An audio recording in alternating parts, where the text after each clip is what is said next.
And to tell us more about the revised Korea-U.S. FTA and what changes we can expect in regards to trade with the U.S. from here on, Professor Lee Jae-min from the Seoul National University School of Law joins us in the studio today. Welcome to the program. Great to be here again. Thank you. So I think this agreement on the revised FTA between Korea and the U.S. came a bit earlier than expected, especially considering the ongoing negotiations over the NAFTA deal, right? Right, that's right. It came in less than 3 months since it officially began, which is very short, and through just 3 rounds of talks, which is also quite unusual, given the complexities regarding these negotiations. So it came quite earlier than expected. That's true.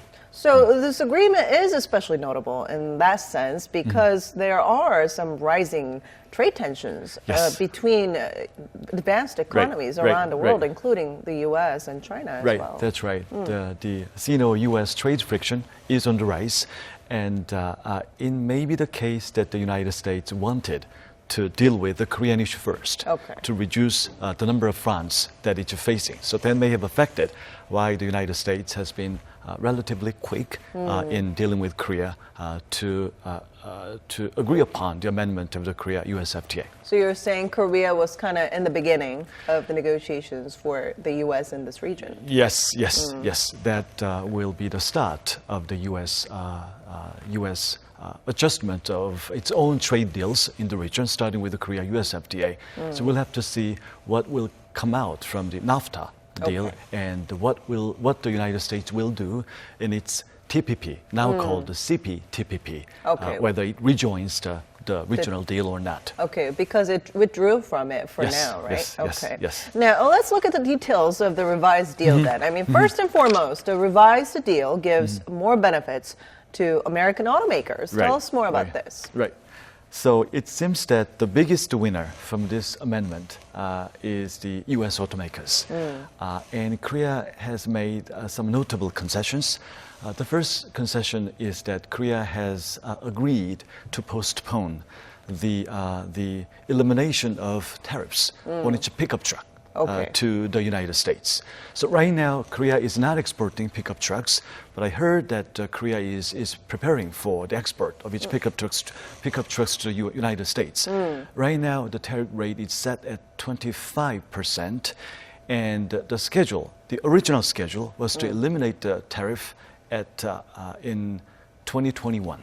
And that deadline has been pushed back to 20 more years, which is 2041, which is a significant concession on the side of Korea for the benefit of the U.S. manufacturers. So in exchange for that, Korea has been exempt from those heavy tariffs imposed by the Trump administration on steel imports. Exactly. So that's also the benefit that Korea has secured from this negotiation, and Korea now has been exempted permanently, not temporarily, but permanently from the proposed 25% heavy tariff rates on steel imports to the United States, which is a significant outcome for Korea. What are some of the other countries affected by Trump's steel imports tariffs? So right now, only Canada, Mexico, and now Korea and Australia are exempted from the tariff imposition, and other countries are still waiting to see what will happen to them, and it's not entirely clear yet what will be the final package to be imposed by the United States. So there are chances that we could see some other countries being exempt. Yes, from I think that's possible. That's possible. So we'll have to see. Okay. Now, Seoul's Trade Minister Kim Hyun-jong also said there will be no additional opening of South Korea's agricultural market, despite a strong demand from the U.S. to open it up further. What happened there? Right, it's a good news. Everybody knows how volatile and controversial the Korean agricultural market is. It's a good news that Korea has been successful in defending its agricultural market in this amendment negotiation, and in exchange for that position, I believe Korea perhaps had to make a concession in other key sectors, again, including the automobile sector. Okay. I mean, what has been the demand from the U.S. in regards to the agricultural market here? Well, United States has argued that its agricultural products could have the advantage, the competitive advantage in the Korean market. And it wanted to expand the access of its products to the Korean market. And it wanted Korea to deal with its alleged NTBs, non-tariff barriers, such as sanitary reasons or other health reasons, etc., that may affect the importation of the U.S. products, U.S. agricultural products to the Korean market. Okay. So those issues have been on the table, but at least for now, agricultural issues have been taken care of through this negotiation. Now, the Korean government seemed quite satisfied with the result of the renegotiated FTA between Korea and the U.S. Now, what's your assessment of the revised deal? That's a very difficult question. I think this is a good deal for Korea. Okay. Korea has to give up something, but Korea has secured something in return. So largely, I think this is a win-win situation for Korea and the United States. I think the biggest benefit for Korea for now is that now through this deal, we are now eliminating the uncertainties and uneasiness in the bilateral trade. So we have seen a series of trade disputes between Washington and Seoul for several months now, which is quite unusual given how the two countries have been dealing with each other.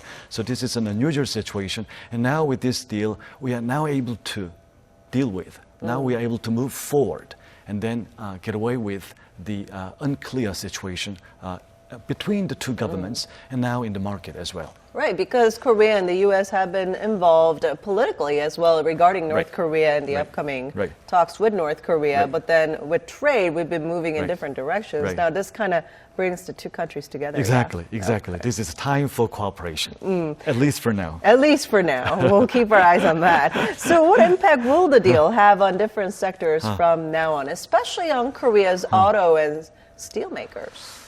Well, Korean steel industry has now some breathing room for now because it is now exempted from the U.S. imposition of tariffs.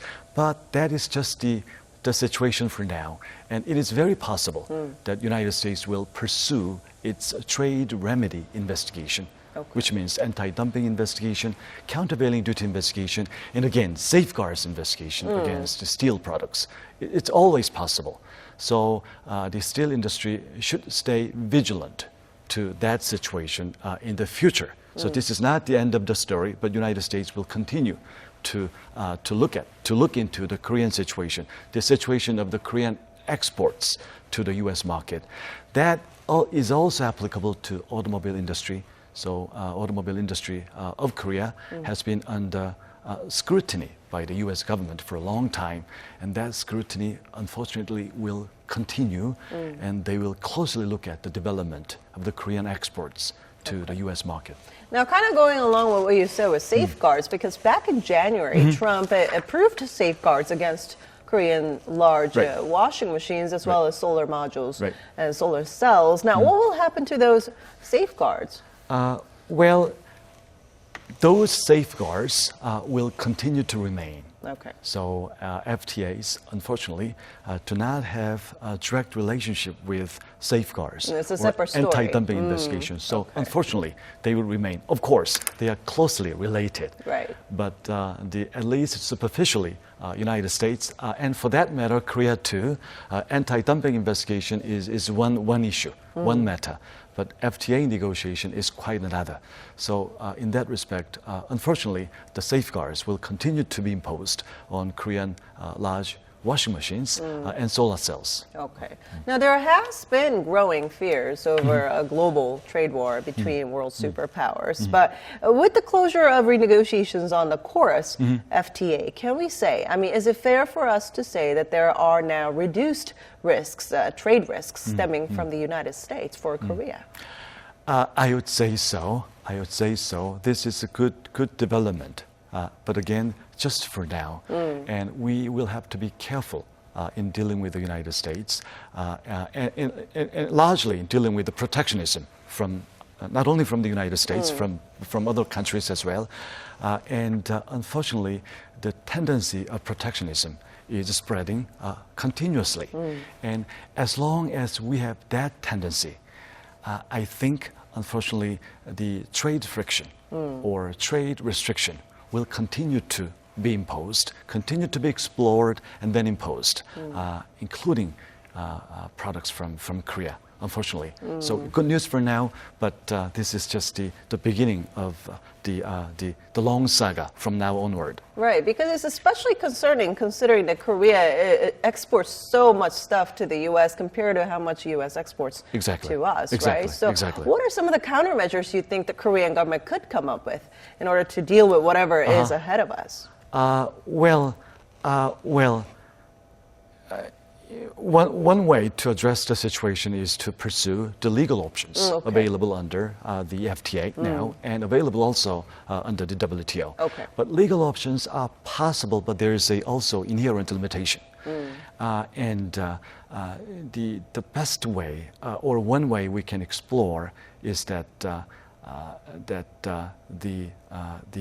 the coordination between government and industries, and coordination among industries themselves will be more critical in navigating this territory, because this is the first instance that Korea has ever encountered this type of multi-frontal and multi-dimensional trade friction from many countries. Right. I think I like the legal option because that's what the Trump administration used as well when imposing the tariffs on steel, right? That's right. That's right. Now, aside from Korea, we've been hearing that the U.S.